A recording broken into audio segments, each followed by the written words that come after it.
Okay, so Bruce Willis is in these B movies due to his condition and because he needs the money.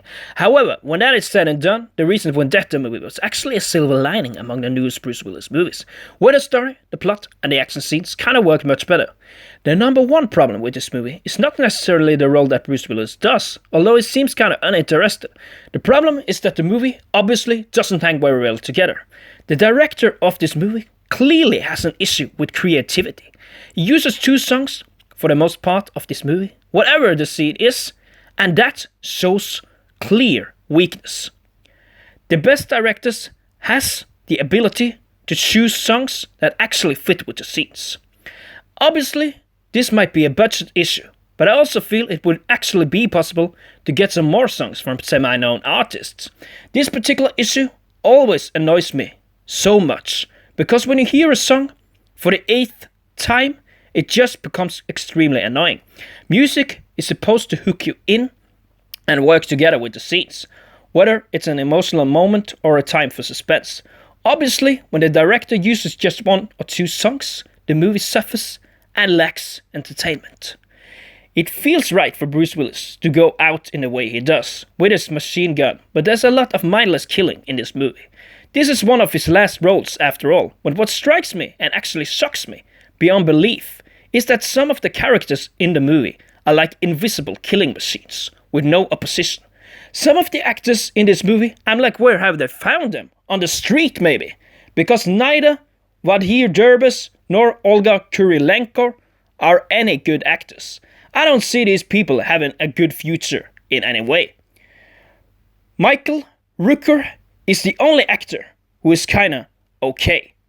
But all these people face no opposition when they are involved in a shootout. I think that everyone can agree with me that it is very unrealistic to hit someone with every shot, and that's what these people do. Even Bruce Willis takes damage from the shots taken on him, but these three people are invisible killing machines that cannot be hit by a bullet. Obviously, it is realistic that some of the opposition in the movie go down easily, and some opponents are harder to take down. But in this movie, when they go up against the main cast, they fall down like dead fish. The entertainment walks so low on the ground. When you don't see the other party fighting back, these people are not superheroes, but it absolutely feels that way. Overall, also, this movie is very boring.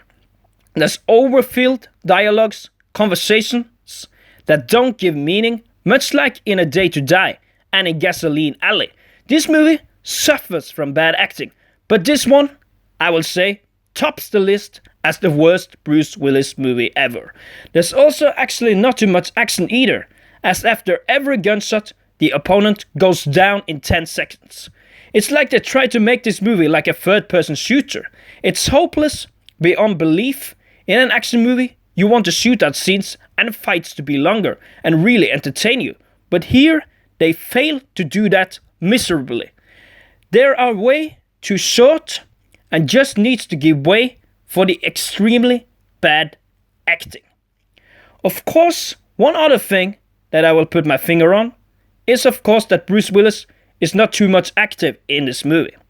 In the Vendetta movie, he actually was invested in the role, as I said earlier, but here he just mostly sits in a restaurant, seeming just out of place.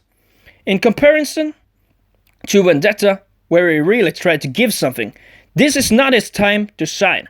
Of course, it's also hard to shine when the screen time is given to these very semi-pro actors, Vladimir Derbez and Olga Kurilenko. Those are, of course, the two least entertaining, and any amateur actor could have done their roles just as well. The latter probably is the worst acting performance, but what should you expect from a movie with Bruce Willis these days? Not very much. It is of course sad to see him in a movie like this, but I believe they could have worked it better. The bad guys in Vendetta with Tio Rossi was way more intimidating and stronger adversaries. In that movie, the opponents facing these invisible killing machines did have real opposition. And that's what you want from an action movie. You want fights that keep you on the edge of your seats and shootouts that lasts more than 10 seconds.